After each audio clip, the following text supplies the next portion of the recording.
Bienvenue dans le podcast à contre-courant, le podcast des mères audacieuses, le rendez-vous inspirant qui met en lumière des femmes et des hommes qui ont choisi de redéfinir leur trajectoire, de créer leur propre voie et de conquérir leur indépendance.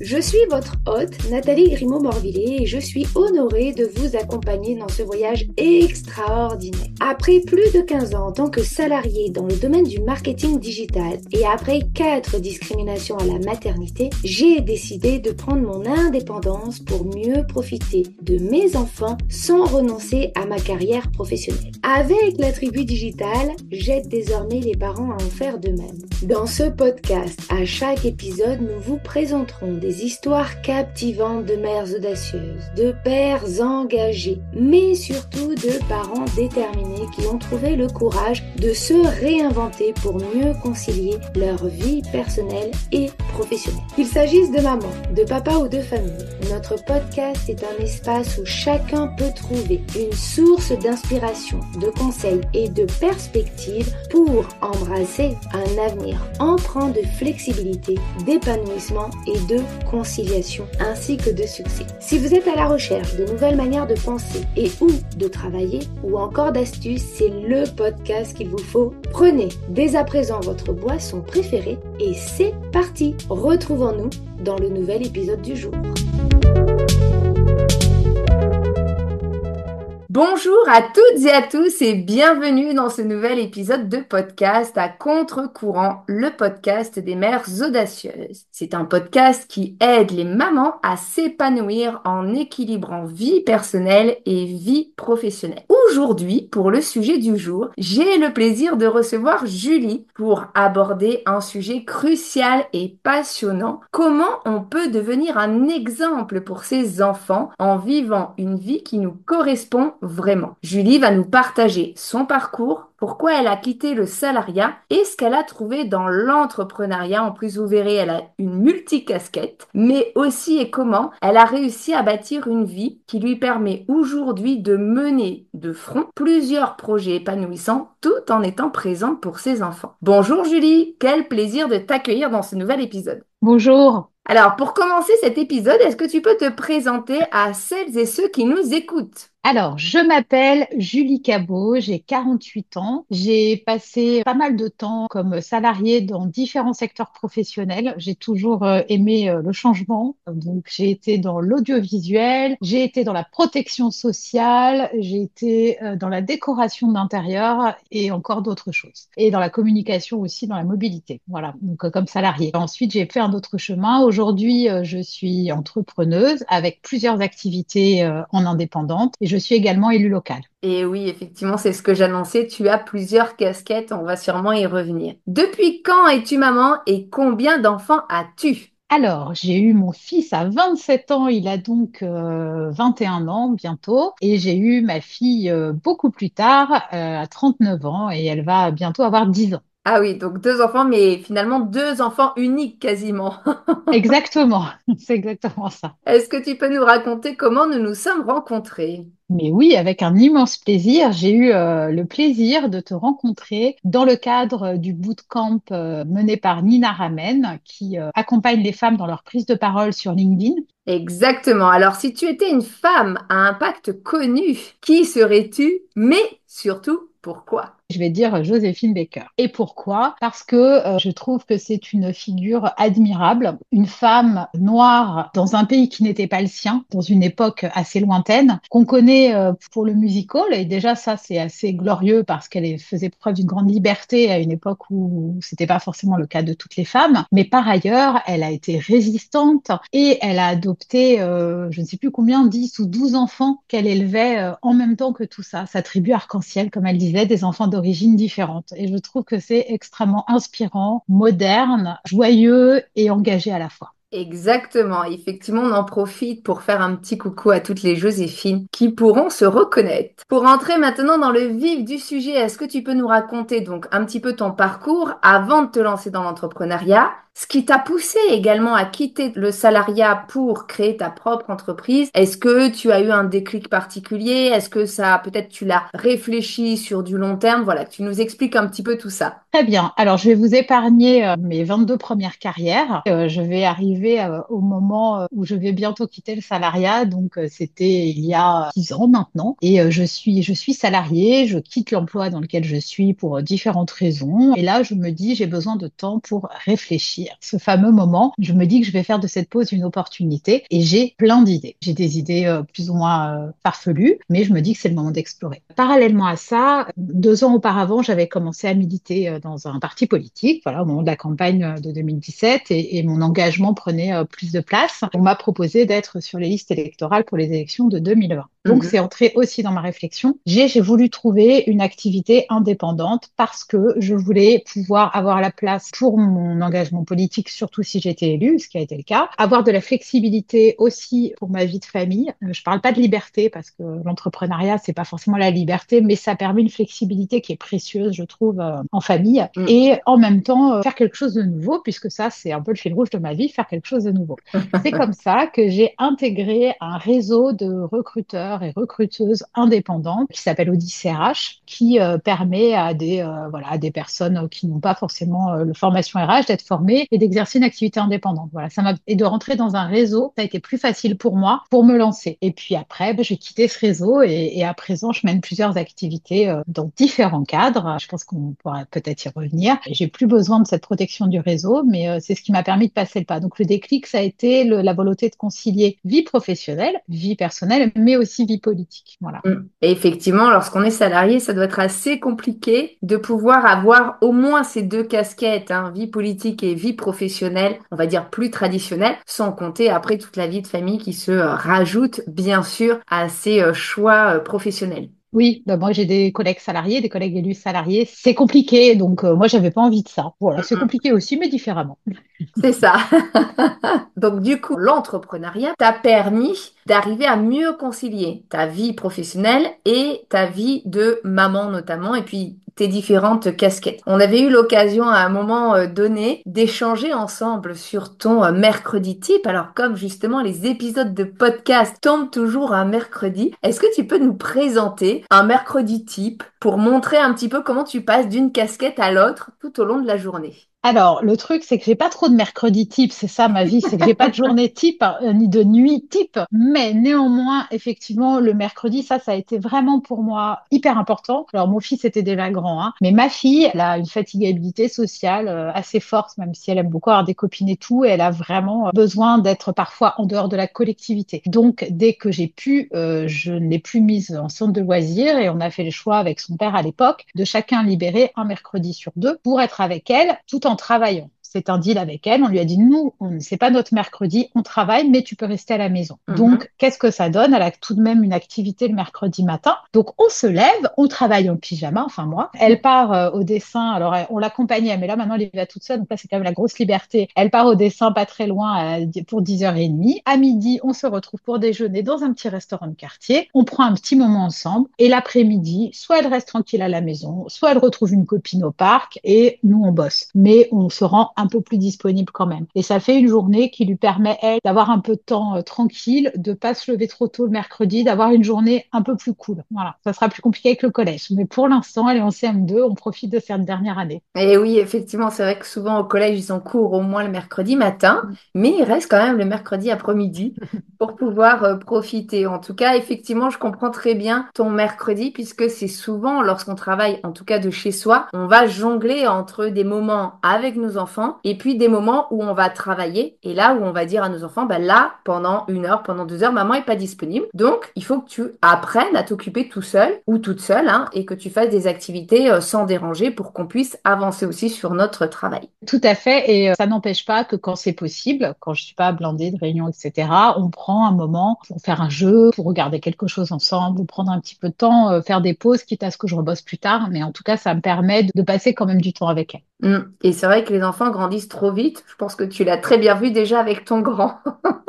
C'est clair. Alors, comment tes enfants ont perçu ce changement dans ta vie professionnelle? Est-ce que ils ont exprimé peut-être des observations, des commentaires? Est-ce qu'il y a eu, voilà, des retours spécifiques ou même peut-être de comportement, de manière de se comporter avec toi? Et puis, en quoi aujourd'hui, justement, tu estimes pouvoir être un modèle pour tes enfants et peut-être encore plus pour ta fille parce qu'on sait que souvent, les garçons et les filles, malheureusement, aujourd'hui, ne sont pas encore éduqués sur un pied d'égalité. Alors, je pense que pour mes deux enfants, moi, ce que je ressens, c'est qu'ils ont des modèles différents à leur disposition. Moi, je dis pas que tout le monde doit devenir entrepreneur. Je dis pas que tout le monde doit être salarié. Je dis pas qu'il faut pas suivre une carrière, je sais pas, aller dans un cirque, faire de l'acrobatie. Je dis que plus on a un grand champ des possibles, plus il est ouvert, plus on a de possibilités de s'épanouir ou, en tout cas, de trouver une activité dans laquelle on peut obtenir l'équilibre qu'on recherche. Et pour ça, je trouve que c'est intéressant parce que les enfants ont des modèles très différents dans leur entourage, dont le mien, mais pas seulement. Déjà, ça leur montre qu'on peut être indépendant et gagner sa vie, puisque j'ai largement récupéré mon salaire le plus élevé de mon histoire professionnelle, très largement, Mhm. qu'on peut décider d'aller au cinéma un jeudi si on n'a pas la force de travailler et bosser un dimanche. Je dis pas que c'est ce qu'il faut faire, mais on peut décider que c'est son modèle. On peut avoir plusieurs activités. On n'est pas toujours obligé de faire des choix et de renoncer, en tout Mhm. cas pas à tout, mais que ça a une contrepartie.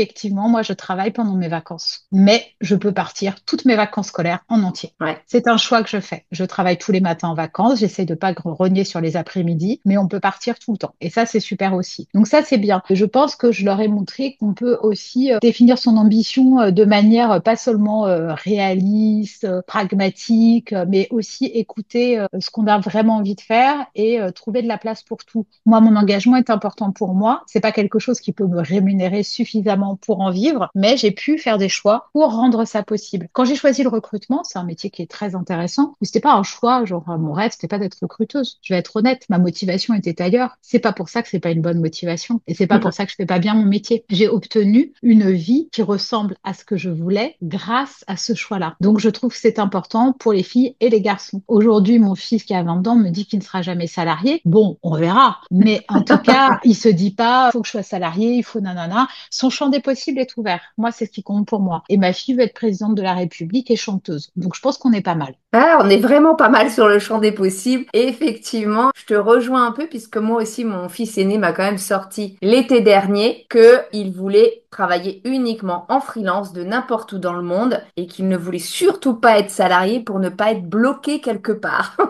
Donc on verra Voilà. pareil. Mais voilà, du coup, il se dit que finalement, il est même pas obligé de rester en France pour travailler et qu'il peut travailler en se déplaçant à droite, à gauche, en fonction finalement de ses envies. Oui, c'est vrai que ça, c'est aussi une possibilité. Alors après, il faut lui dire de pas faire d'enfants. Chut, ne nous écoutez pas. Parce que là, tout à coup, alors moi, j'ai une amie qui vit limite dans une roulotte, mais là, j'en suis pas là. Sinon, effectivement, à un moment, on s'ancre quand même un petit peu. Mais il est vrai que si je n'avais pas ma fille, en tout cas, mon fils est grand, si je n'avais pas ma fille, je pense qu'aujourd'hui, j'aurais probablement quitté Paris puisque la majeure partie de mes activités, je peux les mener d'ailleurs. Alors, tu sais, il y a quand même, on a eu d'ailleurs, il y a quelques épisodes de cela, je le mettrai dans les commentaires pour celles qui ne l'ont pas écouté, on a eu plusieurs mamans, deux mamans, qui sont devenues digital nomades. Et l'une qui est partie en voilier, alors avec des grands enfants, puisque ses filles sont à peu près niveau bac de mémoire, et une autre maman qui est partie, donc aussi avec ses trois enfants, là, elle a un garçon de 16 ans, après elle a eu un enfant de 10 ans et puis un tout petit bébé de 2 3 ans, et elle est en camion, enfin en bus plutôt, et elle visite le monde. Donc après, bon, c'est des choix qui sont complètement différents, mais c'est quand même possible. Mais c'est vrai que ça demande une certaine organisation. Oui, surtout quand il y a un papa qui, lui, est depuis plus de 20 ans dans la même boîte, donc pas du tout sur le même modèle. Je pense que c'est surtout lui qui s'évanouit si je projette ce genre de choses. Exactement, c'est vrai.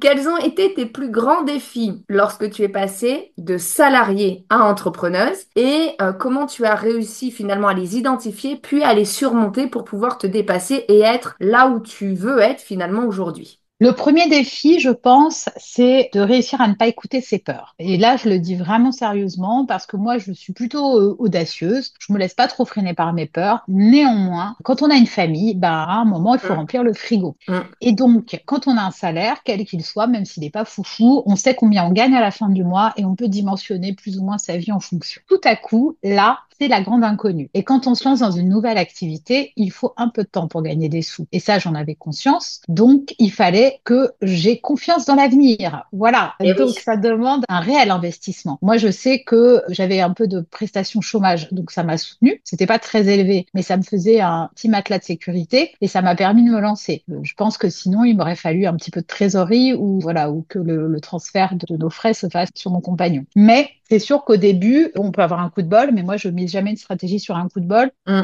On se retrouve pas avec son salaire précédent en 2 secondes. Donc ça, il faut se laisser un peu de temps. Il faut pas être trop pressé. Pas écouter ses peurs et pas être trop pressé parce qu'il faut poser un socle solide sur ce qu'on va construire. Il faut un peu de temps. Voilà. Après, selon l'activité que l'on fait, j'imagine que les délais sont différents. Mais déjà, il faut le temps de se lancer, il faut le temps de se faire connaître, il faut le temps d'appréhender de nouveaux outils, de nouvelles compétences. Il faut le temps de trouver des clients. Après, il faut les faire les missions. Et puis après, il faut facturer. Et puis après, il faut être payé. Tout ça, Mm. ça se fait pas en 3 mois. Donc, c'est normal. Et il y a des moments où on se décourage. Il y a des moments où on se dit, j'y arriverai jamais, j'ai fait un mauvais choix. Il faut tenir quand on peut financièrement, il faut pas se mettre en danger, bien sûr. Il faut tenir parce que une fois qu'on a passé ce cap-là, il y a quelque chose qui se met en place et ça roule à peu près. Après, il y a des hauts et des bas. Donc ça, c'est pareil, c'est toujours pareil. Il y a des moments où on gagne bien sa vie, des moments où on la gagne moins et il faut apprendre à gérer différemment. Voilà.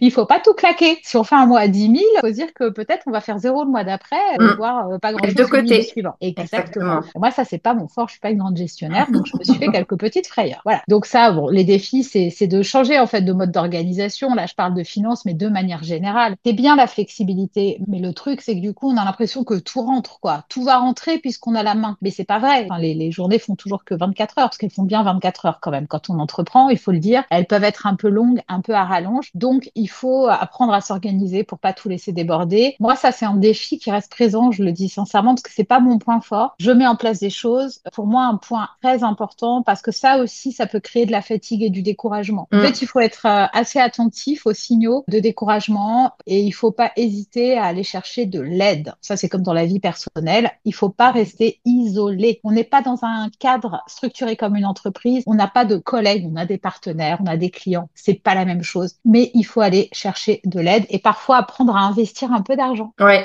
investir pour en nous progresser pour plus vite. progresser. Mm, tout à Ça, fait. moi, j'ai mis du temps. Typiquement, la formation, c'est un investissement assez important. Mais je pense que voilà, ce type de parcours ou d'autres, d'investir dans la formation ou dans de l'accompagnement, c'est extrêmement important parce que à partir du moment où on est indépendant, il faut se considérer comme une chef d'entreprise, pas juste une freelance. Une chef d'entreprise, ça veut dire qu'on doit avoir un budget marketing. Ce budget marketing, c'est parfois en fait de la formation pour soi-même pour avancer plus vite parce que sinon, on peut mettre trop de temps à dégager de l'argent ou suffisamment de revenus et arrêter alors qu'on aurait pu gagner un an parfois en mettant en place des choses. Oui, tout à fait. C'est vrai que la formation, c'est absolument crucial et important, d'autant plus dans le digital où ça évolue quand même très vite, voire trop vite parfois. Mais effectivement, même si on a un petit peu connu certaines choses, etc., même dans le monde salariat, déjà ça évolue très vite. Et puis, on n'avait pas forcément toutes les compétences ou on faisait pas forcément tout. Donc, il y a des choses sur lesquelles on est plus à l'aise, il y a des choses sur lesquelles on est moins à l'aise. Mais en tant que chef d'entreprise, on est obligé de tout faire ou alors de déléguer mais de comprendre aussi comment travaillent nos prestataires pour pouvoir les orienter, pour pouvoir valider un petit peu ce qu'ils vont faire et pour pouvoir les suivre. Sinon, effectivement, ça part à volo, comme tu le dis. Oui, et je pense que tu parlais de prestataire et de délégation. C'est quelque chose qu'on met souvent un petit peu de temps à faire quand on est solopreneuse parce qu'on se dit, je peux tout faire moi-même et je vais faire et mon graphisme et mon gna gna gna. Et puis, si je fais un podcast, je vais faire l'habillage. Et puis, en fait, je pense qu'il y a une erreur là-dedans parce qu'on voit toujours la dépense comme une dépense et pas comme un investissement. Il faut réfléchir aussi à, alors, passer les premiers temps, bien sûr, quand on a quand même un petit peu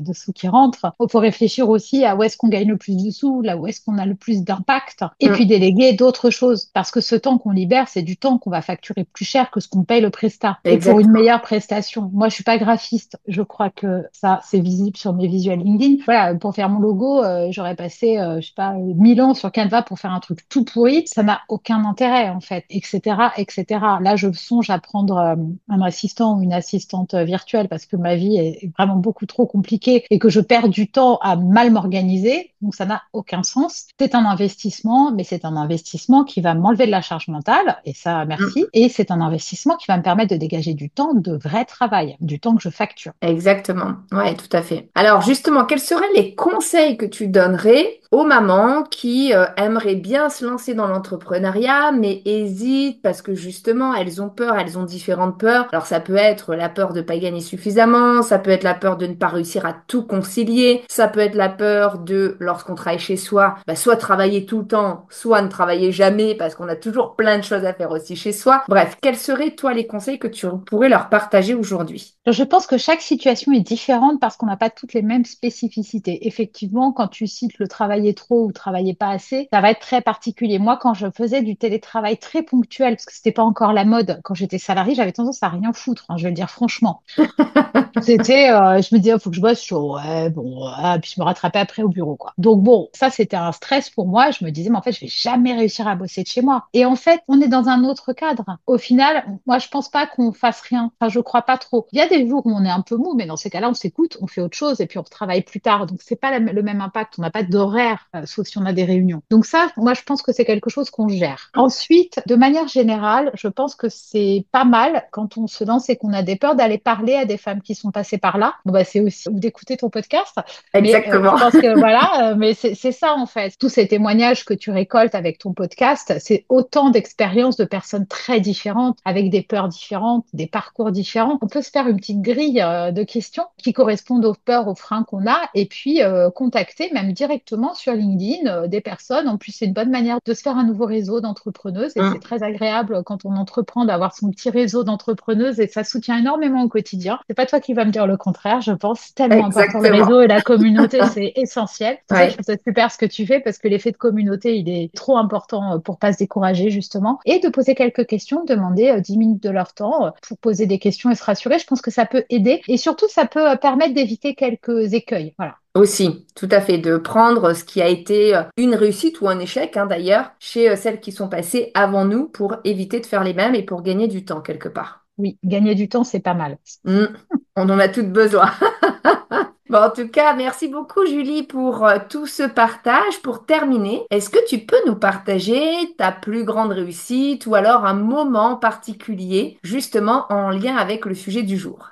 Alors, ma plus grande réussite, je ne sais pas. Je sais jamais répondre à ces questions. Ça, c'est catastrophique chez moi. Ça me tétanise mon plus grand ou mon pire ou dès qu'il faut classer les choses, je ne sais pas le faire. Donc, je peux pas. Moi, ce qui me fait vraiment plaisir aujourd'hui, c'est de voir que mes enfants ont de l'ambition. Comme tous les enfants, une ambition qui est mouvante. Ma fille veut être un coup chanteuse, un coup présidente de la République, comme je le disais, mais il y a eu une période où elle voulait être physicienne. Tout ça, c'est dans un temps assez récent. Elle veut être éthologue comportementaliste. Enfin, bref, elle veut faire tout ça. Et c'est très bien. Et tous les enfants rêvent. Mais moi, je trouve que pour une petite fille de 10 ans, elle a des rêves qui sortent un petit peu quand même des sentiers battus. Et je Oui. me dis que j'y suis pour quelque chose. Parce qu'elle a une Mm. mère qui, un coup, marie des gens à la mairie, après, forme des femmes à prendre la parole, va à un meeting, après, va quand même prendre son cours de chant parce qu'il faut pas déconner, il faut quand même faire des trucs qui lui font un peu plaisir, etc., etc. Et ça, c'est important. Moi, c'est ça dont je suis fière, en fait. Je vois mes enfants grandir, je les vois bien, je les vois s'épanouir, je les vois tout le temps, même si je travaille tout le temps, mais en fait, je les vois tout le temps aussi. Et c'est ça, en fait, c'est d'avoir trouvé une vie qui ressemble à ce dont j'ai besoin. Ouais, je comprends tout à fait, effectivement, parce que moi, c'est pareil. Ma petite dernière nous a sorti récemment qu'elle voulait être archéologue. Alors, on lui a dit, bah, très bien, ma chérie. Mais c'est vrai que c'est des métiers qui sont pas habituels parce que souvent, ça va être maîtresse, coiffeur, enfin, les métiers finalement qu'on voit dans la vie de tous les jours. Lorsqu'on marche dans une rue, on va voir un coiffeur, on va voir une Mm. maîtresse, etc. Et là, effectivement, avoir des rêves de métiers qui sont quelque part pas communs, ça montre que le champ des possibles est complètement ouvert et c'est absolument génial. Et pour les petites filles, d'avoir des métiers qu'on n'assigne pas forcément aux petites filles parce qu'elles n'ont pas forcément de modèle. En fait, on fonctionne beaucoup par modèle et par identification, comme tu le dis. Si on connaît sa coiffeuse dans la rue, qu'on la trouve sympa, on se dit, ah, je veux être coiffeuse. La maîtresse, c'est celle qu'on a en face toute la journée. Et après, il y a souvent les métiers des parents parce qu'on Mm. s'y intéresse plus, on les connaît plus, ou de la tante ou machin, ou des grands-parents. Mais là, c'est beaucoup plus plus large. Parce que quand on a des parents qui ont des carrières un peu atypiques ou plusieurs activités, et ben tout à coup, ça fait péter les barrières. Parce que clairement, je suis nulle en physique quantique, hein, donc ça vient pas de moi.